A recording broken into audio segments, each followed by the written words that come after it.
Hai semua, hari ini saya akan membahas tentang kasus hukum Singapura. Bapak Ibu, kalau yang kerja di perusahaan multinasional atau perusahaan swasta besar, pasti pernah mendengar istilahnya non-compete non-compete clause ya. Jadi kalau kamu kerja di situ, kamu pasti diminta sign surat itu. Nah, di kasus hukum kali ini ada cerita mantan karyawan, karyawan sih, sudah karyawan level kunci gitu, pindah ke kompetitor. Perusahaan lama dia menggugat berdasarkan klausul non kompetisi itu. Siapa yang menang? Gitu ya. Nah, yang menggugat itu adalah Shopee Singapura. Eh, Kalau yang digugat namanya Lim, mantan karyawan. Nah, gugatannya apa? Dia ada beberapa sih. Tapi intinya adalah satu, mencegah Lim injunction ya. Kalau injunction itu berarti melarang atau menunda gitu. Mencegah Lim bekerja di ByteDance ya. ByteDance itu TikTok. Melarang Lim mendekati karyawan dan pihak-pihak terkait, vendor lah, konsultan lah, siapapun gitu ya, sesuai dengan bidang pekerjaan dia pada saat dia bekerja di perusahaan lama dulu. Dan kemudian melarang Lim bekerja di semua kompetitor Shopee. Nah, kira-kira apakah dari tiga gugatan itu ada yang dikabulkan atau tidak? Latar belakangnya ya, si Lim ini waktu kerja di Shopee itu levelnya sudah manajerial. Dia di 2015 sampai 2021 dia bekerja sebagai Head of Regional Operation di kantor pusat di Singapura. Kemudian selama itu dia juga pernah sebagai Regional People Team ya di Singapura juga, Senior Director Regional Operation ya. Kemudian sebagai Executive Director Regional Operation, baru jabatan terakhirnya sebagai Executive Director atau Head of Operation di Brazil. Nah, dia bekerja di Brazil itu dari 2021 sampai dengan 2023. Hmm, sorry, ini mungkin 2016 kali ya. 16 Agustus sampai ini, 16 sampai 21, 19 sampai 20, 20 sampai 21 gitu ya. Nah, baru terakhir Januari 2021 sampai Agustus 2023. Nah, selama jabatan dia sebagai Head of Operation di Brazil, dia sempat mengambil unpaid leave 2 bulan, dari bulan Juli hingga Agustus. Nah, dia sudah mengajukan pengunduran diri dari pertengahan Mei 2023 dengan 2 month notice ya, berakhirnya di Agustus. Nah, selama Juli sama Agustus dia juga mengambil unpaid leave. Nah, kemudian Lim bergabung sebagai leader for TikTok Shop Governance and Experience Middle Platform. Kok jabatannya panjang banget ya? Memang kalau saya baca dia isinya seperti itu. Nah, di Singapura pada September 2023. Jadi kurang lebih dia berhentinya di Agustus. September itu dia sudah bekerja di TikTok dengan jabatan yang di atas itu. Nah, tindakan dia bekerja di kompetitor ini membuat Shopee mengirimkan semacam surat somasi kepada Lim agar segera berhenti kerja di Oktober 2023. Selain itu, Shopee juga meminta agar Lim mematuhi perjanjian yang memuat klausul kontrak kerja. Jadi non-competition clause itu dia minta dipatuhi, termasuk confidentiality dan lain-lain. Nah, si Lim menolak surat permintaan untuk berhenti bekerja tersebut sehingga kasus ini masuk ke pengadilan. Ya, awal mulanya seperti itu. Nah, pada sidang itu ada 2 dokumen yang menjadi dasar gugatan. Satu, Restrictive Restrictive Covenant Agreement atau RCA, di mana di dalam ini ada poin-poinnya, di mana setelah berhenti bekerja dalam 12 bulan itu A, tidak boleh bekerja di kompetitor, B, ambil atau menawarkan nasabah perusahaan, eh, bajak karyawan atau konsultan perusahaan. Jadi RCA ini isinya adalah lebih ke non-solicitation. Solicit itu artinya kamu menghubungi mantan karyawan, ikut saya yuk gitu. Ya, itu nggak boleh. Non-competition juga sama. Itu berarti berkompetisi dengan perusahaan. Ada poin-poinnya gitu ya. Nah, ini dokumen yang dijadikan dasar gugatan. Silim kan sudah tanda tangan gitu. Dan ada 12 bulan. Baru pindah sebulan dia sudah jadi apa? Level tinggi di perusahaan kompetitor. Nah, kemudian dokumen kedua ada Employee Confidentiality Agreement. Jadi yang tadi itu semacam klausul non kompetisi, kalau ini klausul kerahasiaan.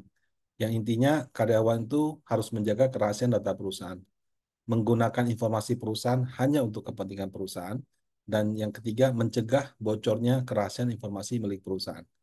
Kalau ini bahasa Inggrisnya, the employee undertakes to all times, both during his or her employment and after his or her termination.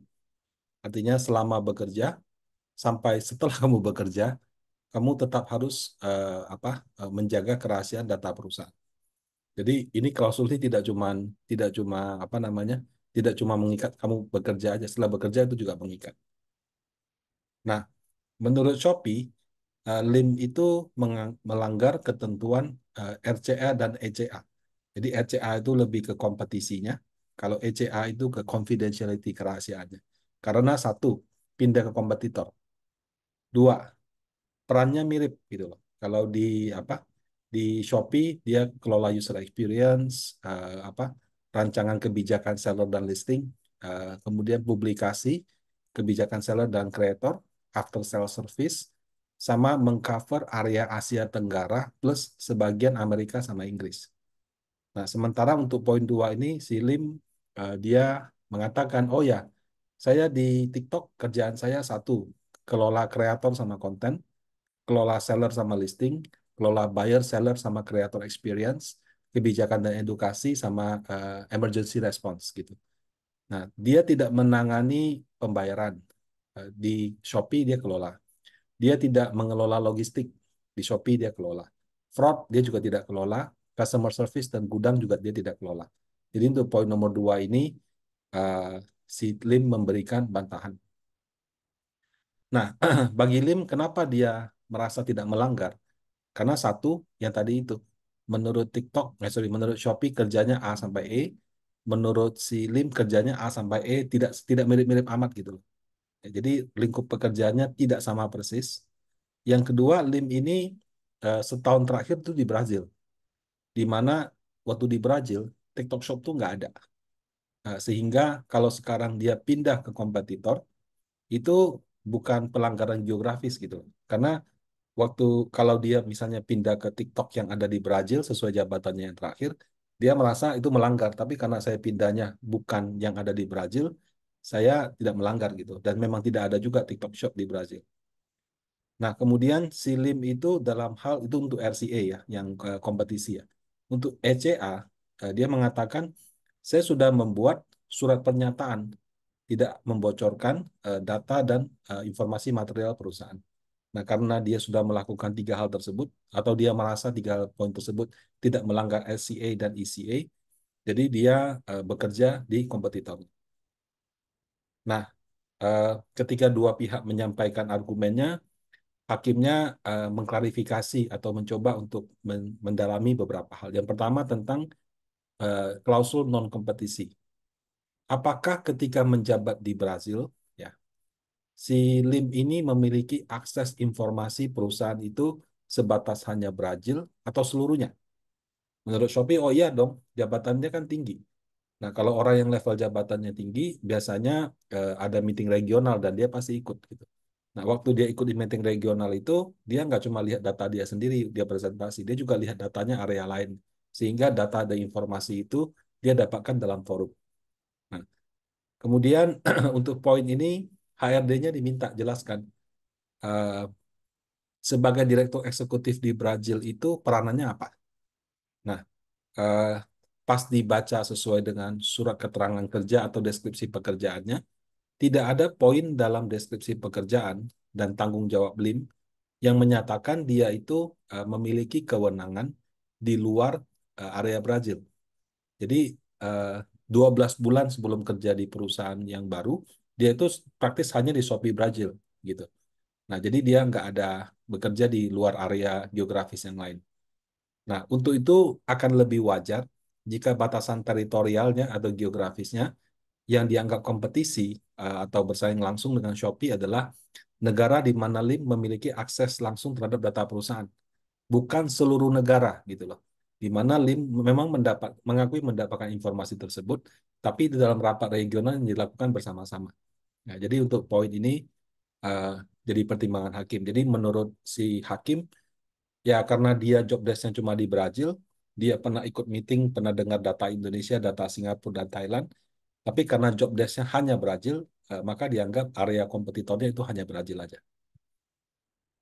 Nah, yang kedua, non-solicitation. Ya. Jadi RCA itu ada kompetisi dan solicit.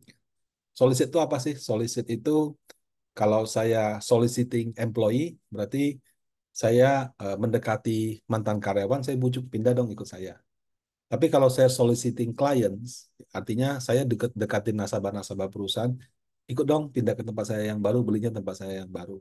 Nah, solicit itu juga bisa ke konsultan, ya. Konsultan hukum atau apa. Sekarang saya pindah ke sini nih, tolong kasih jasanya ke sini gitu. Nah, LIM telah menandatangani RCA dan ECA. Nah, di luar surat pernyataan tersebut, LIM juga bilang, saya sudah bikin surat pernyataan tersumpah kepada Shopee bahwa saya belum dan tidak akan melanggar pasal kerahasiaan dan solicitation. Bukan solicitation, maaf ya, solicitation terhadap Shopee gitu. Nah, waktu menerima surat pernyataan tersumpah itu, si Shopee bilang, ini kan hanya kata-katanya aja gitu, ya, nggak cukup gitu. Nah, menurut pengadilan, pelanggaran terhadap kerahasiaan dan solicitation ini bisa berlaku ya. Misalkan mantan karyawan mengancam akan membocorkan rahasia perusahaan atau sudah ada informasi yang dibocorkan. Jadi misalnya, kalau kamu nggak mau lepasin saya, ini loh ya, nanti data nasabah sama passwordnya saya buka nih, misalnya. Itu mengancam. Ya. Atau sudah ada data yang actually terbukti dia sudah ambil dan dia bocorkan. Nah, itu baru melanggar pasal solicitation. Tapi kalau misalnya tidak ada bukti, dan kebetulan dalam kasus ini Shopee sebagai penggugat tidak dapat menunjukkan bukti adanya data yang dibocorkan atau mengancam akan dibocorkan, eh, maka dianggap LIM belum melanggar pasal kerahasiaan. Gitu, ya. Jadi ada non-solicitation sama ada yang confidentiality. Karena tidak ada data yang dibocorkan, tidak ada nasabah yang dibujuk untuk pindah, tidak atau belum ada karyawan yang sudah pindah, maka eh, tanda tangan itu dianggap sudah oke, seperti itu. Nah, nomor tiga, larangan bekerja di semua kompetitor. Nah, jadi mirip dengan dua poin sebelumnya. Shopee tidak dapat menunjukkan contoh spesifik pelanggaran. Ya, karena ya kalau misalnya kita bilang semua kompetitor, eh, kompetitor yang dimaksud itu ya tadi itu Lim maunya batasannya di Brazil, bukan di seluruh negara tempat di mana dia beroperasi, seperti itu. Dan kemudian kalau kamu bilang saya dilarang bekerja semua kompetitor, apakah sudah ada bukti spesifik pelanggaran, ada data yang dibocorkan? Nah, tidak ada juga gitu. Nah, tanda tangan LIM di klausul ECA confidentiality itu dianggap sudah cukup.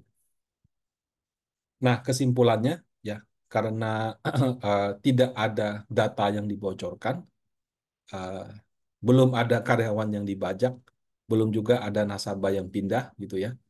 Eh, maka oleh hakim diputuskan yang menang adalah Silim gitu.